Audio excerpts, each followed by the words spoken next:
Hey Fish Fam, today let's talk about refurbishing a tank stand. Maybe you picked up a used tank and the stand's not in great condition, maybe it's just a color you don't like, maybe it's got some notches and scratches, or maybe it's just falling apart. So we're going to look at different things that people tend to use for furniture restoration that we can apply to this to make sure that our tank is structurally sound. The first and most important thing we're going to be looking at is this joint between the top and where it sits on the rest of the stand.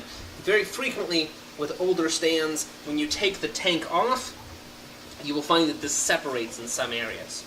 So you're going to want to glue that down and screw it together. You may not like the way that the screws look, so if you drill a small hole, you can countersink it and fill it back in with something else, and we'll talk a little bit about that later. For gluing the wood back down and making sure that it sticks well, you really want to make sure that you use something that's waterproof. Now I have pretty good luck with Titebond waterproof wood glue. The expanding Gorilla Glues also work pretty well. You just want to make sure you're going to get something that's going to expand into the wood grain so that you have something more than just the glue. When it soaks in, when you try to tear that, you're going to end up with the wood tearing further away from the glue and not the actual glue shearing, while a lot of other adhesives, construction adhesives, things like that, won't be stronger than the actual wood.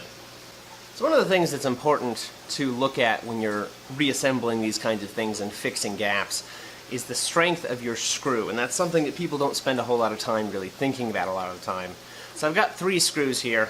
I've got $6 a box decking screw, $7 a box wood screw, a $10 a box wood screw. Now these are different lengths, but that doesn't affect the actual strength of them. They're all number 8. But I want to just briefly demonstrate why when you're looking at these, it's worth spending an extra $2 or $3. I've got the deck screw, the wood screw,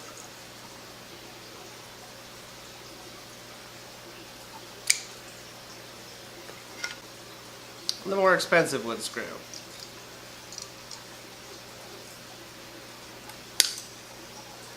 Okay, maybe that wasn't the best demonstration. So what I'm going to do is I'm going to hand these to my wife and have her do exactly the same thing, because she's got a lot less upper body arm strength, and I think you'll really be able to see the difference here really, really starkly.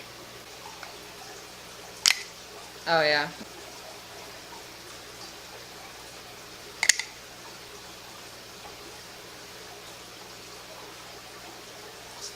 Bend it down. I can't break this.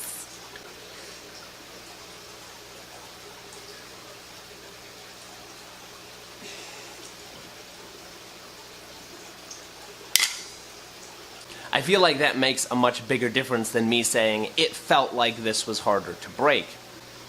Okay, so you've fastened down your top, you've made sure everything's together, maybe you've had to put some 2x4s on the inside to reinforce a couple places to make sure that it all sticks. What do you do now?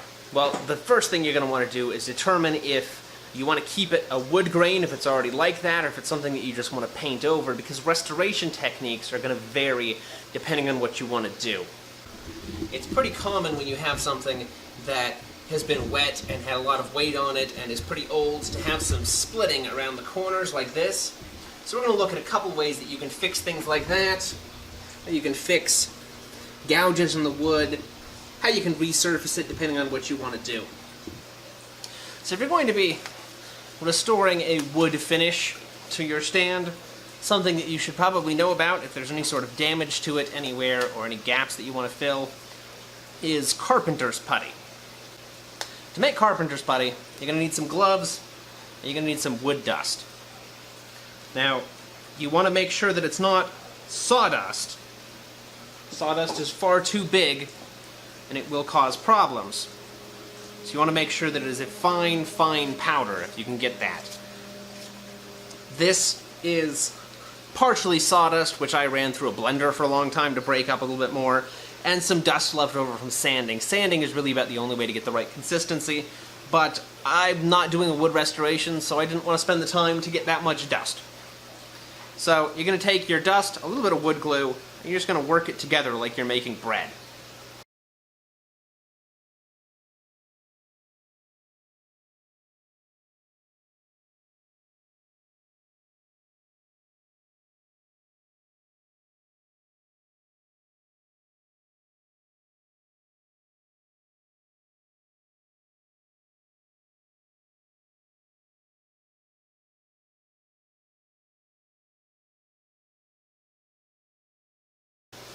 This is about the consistency that I like to go with. You want it so that you can deform it without it cracking or falling apart, but you don't want it so wet that it's just a big gooey mess. Now, take this and pack it into wherever your crevice or crack or anything is, and smooth it out fairly well. When it dries, you can sand it smooth, and it'll have the color of the original wood because it's dust from the original wood. There will be a very mild discoloration from whatever glues you're using. If you can find a white wood glue, you won't have that problem, but most of them are very slightly brown and dry brown. This is a good method if you're going to be refinishing it, if you're going to be staining it, if you're just going to be adding a urethane coating or a shellac or something to it. But it doesn't have any real structural integrity. When it dries, you can flake it out pretty easily. So you don't want to be using this someplace where you're holding things together. You just want to use it to fill gaps that are cosmetic. If you're going to be holding things together, you really want to go with something like Bondo or one of the putty epoxies. JB Weld makes a wide variety of them in the US.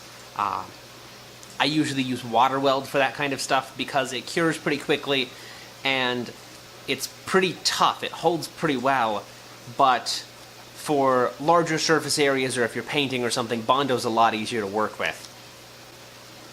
This stuff doesn't stay good. You can't save it, so don't mix up more than you really need at the time, and expect to leave it for 24 to 48 hours before you can really work with it well.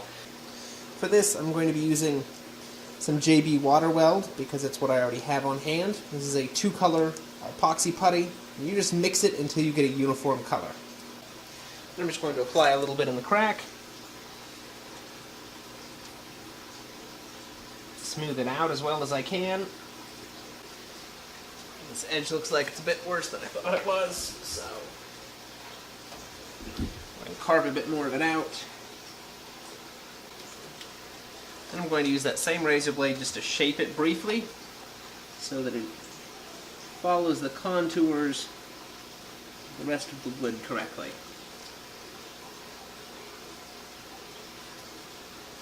This is just a rough shaping. I will finish it up with sandpaper once it hardens a bit. This becomes very hard, so if you can get roughly the shape that you want now, you save yourself an enormous amount of headache later on. That takes about 20 minutes to cure, so I'm going to let that harden. I'll come back and sand it smooth, then we can proceed to paint that area. One of the things you may run into if you attempt to finish the wood itself is that you find that the wood is nothing like what you actually think it is. This is some kind of a white pine that just has a stain and sealant in one on it. It's very thin, it comes off very, very easily. So if you want to refinish it as wood, you're going to have a lot of sanding work to do. You can see here, there's some dark streaks from a little bit of paint that came over from this one while I was doing it. There's also some dark streaks over here from little bits of the stain that are left. It's quite a bit of work, and I don't really feel like it's ever really worth it because it's going to have nail holes and other things like that show up. So when I'm redoing a stand that's this old, unless it's actually made out of a nice wood, I'm just going to sand it a little bit and then paint it. As you sand, you will end up with a lot of dust. And if you want to try to refinish it as a dust, you can use the, or if you want to refinish it with a wood surface, if you want to go ahead and stain it and make a really nice thing, save this dust. Obviously this dust has some paint and stuff in it, but when you do it normally, after you get the varnish off, you'll start to get dust that is the same color as the wood. The rest of the project follows basically the same rules as redoing a tank. As far as painting, make sure if you're going to use spray paint that you're in a well-ventilated area. Make sure that you're at least 8 to 12 inches away from the surface that you're going to be doing. Otherwise, you're going to end up with runs and bubbles and streaks and things like that. Take your time. If you need to do 3 or 4 coats, do 3 or 4 coats. Don't try to get it all done at once or you're not going to be happy with the end result. If you're going to be using a urethane coating, make sure you sand it first and follow the directions on the can. There's a lot of them that are available. There's stain plus urethane. There's just normal urethanes. If it says to brush it on, brush it on. If it says to use a roller, use a roller. If it's a wipe on, wipe it on. You can cheat and you can wipe on basically any of them, but you're going to end up with a much thinner coating, so you're going to have to do it a lot more. I know there's a lot of things that I didn't cover in this, because I don't feel like you guys are children. So I cover the things that I feel like are the most important things, the things that I think might be hang-ups for other people.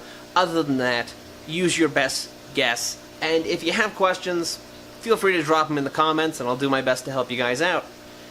We'll see you next time.